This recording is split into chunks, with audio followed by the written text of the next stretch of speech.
Hey guys, it's the Loud Guys. Today we are going to watch Truth About the White Slave Trade. So we Indians, we live very far away from America, but the thing is, like, we also know about like what was slavery and how it happened and how like there are still some effects of slavery going on.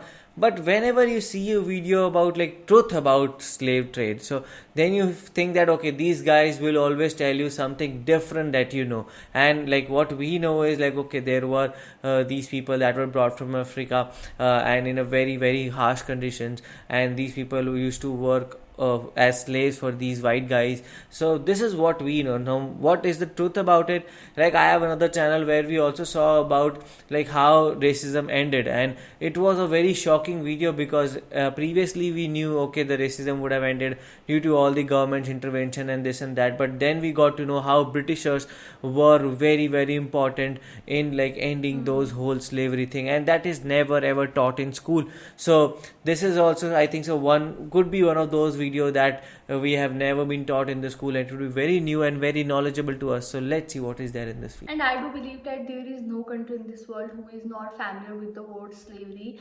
And if we talk about India, even in India today, slavery, there is some places in India where the slavery still exists today, but it's not same in the America or the or in Britain. And as we all know that Britishers plays a very important role in the slavery, in the end of the slavery as well as in the starting of the slavery too. And there were still many places in the world basically where slavery was so famous. In the Europe it was so famous, and in India too.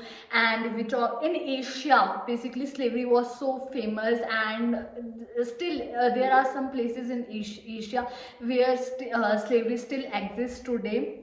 But I literally want to know about the truth about the white slave. And as we all know that the slavery basically in America, people do their own work by their own, but in India we are still dependent on other people, and we call as house helper.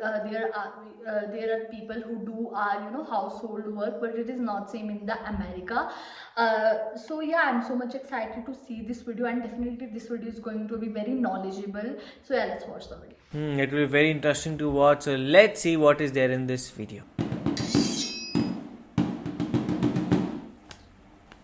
Slavery is as old as human civilization, dating back beyond recorded history, and it exists even still today. Every culture on every continent practiced some form of slavery. Yeah.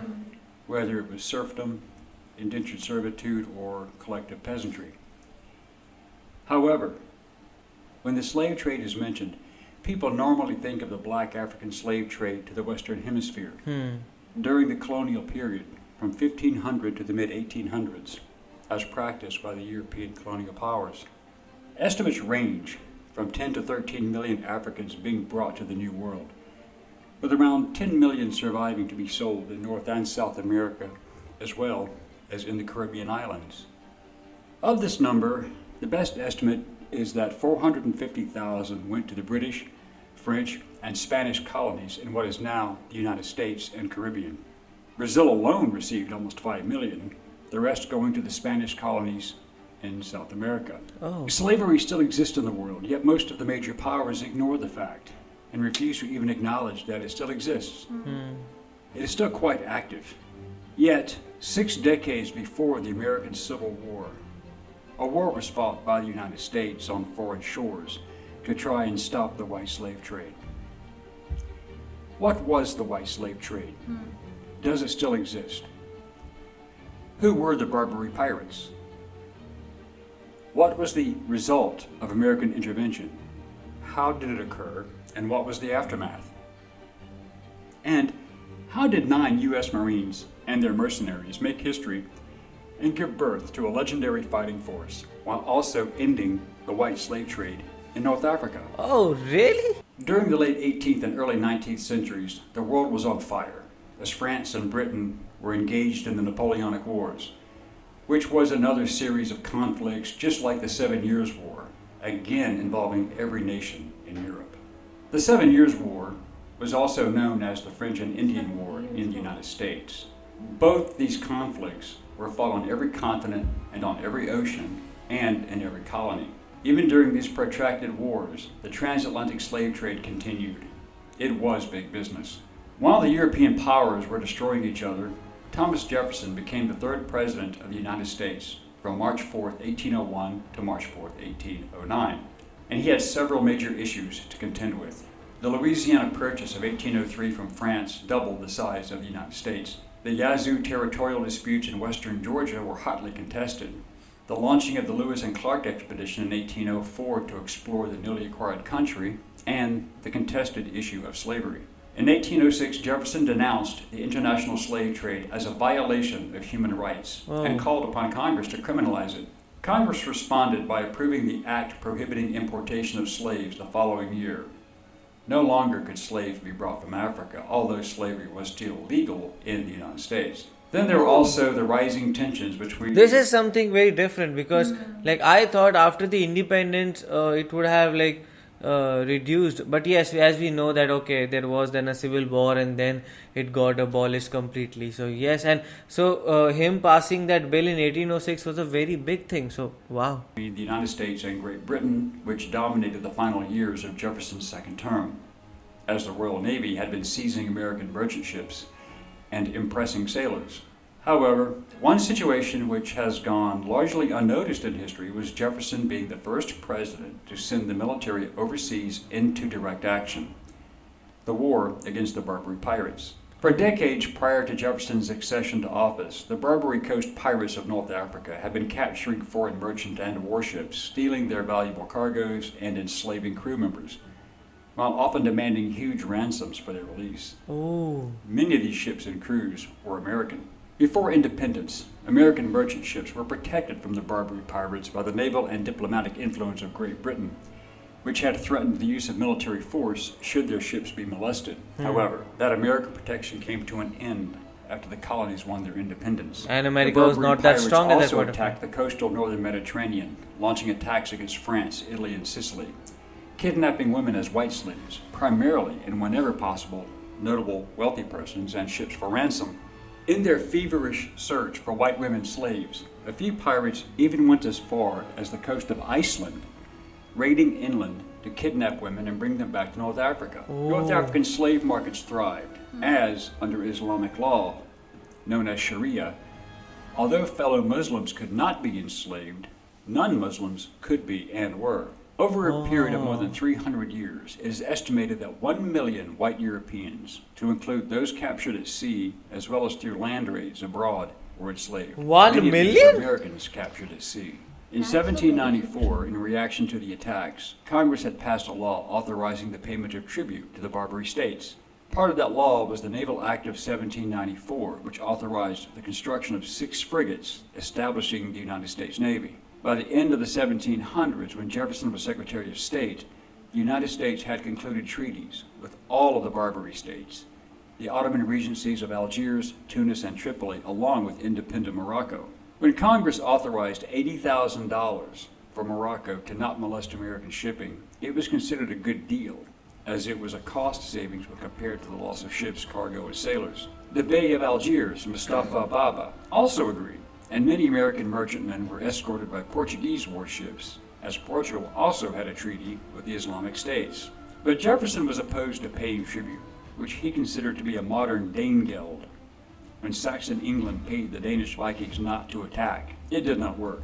Although Morocco and Algiers initially agreed, just weeks before Jefferson took office, Tripoli began attacking American merchant ships in an attempt to extract further tribute. Jefferson had seen enough. Jefferson tried diplomacy, and his letter to Pasha Yusuf Karamanli emphasized our sincere desire to cultivate peace and commerce with your subjects. Pasha Karamanli, the ruler of modern-day Tunisia, felt that the Americans had insulted him by not offering to pay tribute. He threatened continued actions if not so respected. Pasha Karamanli was already at war with Sweden, having broken an existing treaty after Sweden agreed to pay annual tribute and ransom for 131 captives. 14 Swedish merchantmen had been seized by Tripolitan corsairs. Some of these were white women who were being transported on Swedish merchantmen, and it is not known if they were ever recovered. Oh as my the white God. women were rarely ransomed. They were highly prized and sold. The Pasha then declared war on the United States on May 14, 1801 by chopping down the flagpole at the American Basically, the consulate in status of Tripoli, women was very a direct low act of war. during Jefferson the sent 3 frigates and a schooner under the command of U.S. Navy Commodore Richard Dale as a show of force. This is such a shocking video because like we were only known about the black people trade, but there is also a white slave trade. So white people from like who used to go in ships, they were captured by these pirates, and they were made slaves. And also like those pirates used to go to till Iceland, that is too far away from Africa. So they used to go till there, and then they used to bring all those slaves back. So it just shows that the world at that point of time was very messy and very ridiculous, because everyone was doing as ridiculous thing as they could just because they were rich and they could do it. So this and why isn't this taught in our books? I don't know why is only the black slave trade is taught. I think so this should also be taught, because 1 million is not a small number of people. It is too much. And it was not like that only the black were suffering, but the white were also suffering, and we can say that black women, the status of the black women were very low, same as white women's status were also very low. Basically, we can say that on that time the status of women was very low. People used to think that the women are the some people used to think that the women are the source of income. They used to sell them, and they used to take the full advantage of them as they could do. And we can say that the white people also suffered a lot, and they suffered as the black did. Because at that point of time, that shipping was the I think so only way to trade properly. So and if every time you go to trade with India or Africa, you have to go through the same route, and every time your ship is captured and this is happening, this is very ridiculous. Dale learned of the declaration when he reached Gibraltar on July 1st, 1801. From that point, Dale's ships blocked 2 of the Pasha's corsairs operating as raiders and messengers inside the harbor. Yusuf Karamanli was shocked at the American audacity. The Sultan of the Ottoman Empire, Selim III in Istanbul, was also less than amused, yet did not interfere when the Americans became involved. Why? He had just concluded treaties with Russia and Austria and was trying to westernize his empire along Western lines. This included eliminating the white slave trade, and this position was not favored by many of his subordinate regional leaders, especially in North Africa, and they launched a revolt against him, and his cousin and successor, Mustafa IV, had him murdered in 1807. Oh man, he was such a not modern about man, to and he give up was such a murdered. lucrative business. The U.S. blockades halted Barbary trade and raids with Europe, but did not stop Tripoli's trade with the other Barbary states.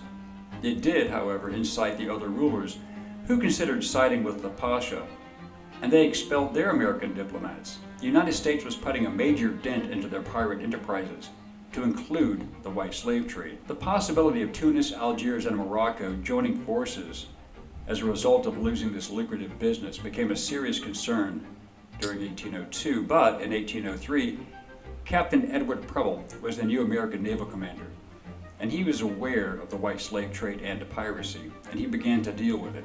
On September 12, 1803, the USS Constitution arrived off the Barbary coast to confront the Tripolitan pirates. In October 1803, the frigate USS Philadelphia ran aground and was attacked and seized, and the 307-man crew was held for ransom. In response, on February 16, 1804, a group under Navy Lieutenant Stephen Decatur slipped into Tripoli harbor after dark, boarded and set fires that destroyed the Philadelphia. The Pasha, in response, demanded an outrageous sum in ransom for his American hostages, even threatening death if it was not paid. In 1804, Commodore Samuel Barron, aboard the USS President, took command of 11 vessels, and he had new orders, but due to illness he handed command of the squadron to Captain John Rogers. Jefferson had again seen enough and decided to take direct and immediate action. He sent the order. Ex-Consul William Eaton, a former Army captain who used the title of general, and United States Marine Corps First Lieutenant Presley O'Bannon would lead a force of 8 U.S. Marines and 500 mercenaries to take Derna and free any hostages. These Only mercenaries 8 were Greeks Marines. from Crete, Arabs, and Berbers, opposed to the regime, and started on a march across the desert from Alexandria 500 Egypt mercenaries in were April also there. 1805. Their objective was to capture the Tripolitan city of Derna. The Muslim troops were under the command of Egyptian Sheikh El Tahib, the Ottoman Empire viceroy.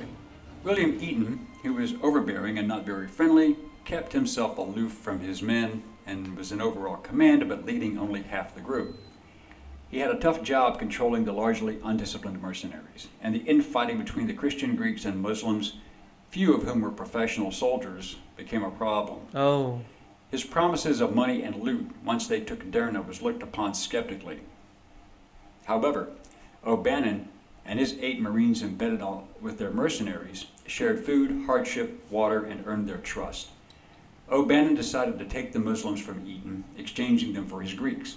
The Marines built a strong fellowship by not denigrating the Islamic faith. They discussed their similarities and differences. O'Bannon also knew that many of these men had either been hostages themselves or had lost friends and family to the white slave trade. Eaton reported in May 1805, quote, "Our only provisions are a handful of rice and 2 biscuits a day," end quote. Wow. From March 22nd to March 30th, several Arab mercenaries under the command of Sheikh Hamid El Tahib staged mutinies. By April On 8, that time, there was a rule when he of crossed the rich border people. into Libya There and was no Tripoli, democracy. Eaton had quelled the People Arab has to mutinies, suffer but he a lot. could not stop the desertions. In late April, his army finally reached the port city of Bomba, some miles up the coast from Derna, where U.S. Navy warships USS Argus, Nautilus, and Hornet, with Commodore James Barron and Captain Isaac Hull, were waiting for him. Eaton received fresh supplies and the money to pay his mercenaries. Argus gave an additional cannon to the troops. On April 26, Captain Hull's ships then opened fire and bombarded Derna's batteries for an hour. Meanwhile, Eaton divided his remaining army into 2 separate attacking parties.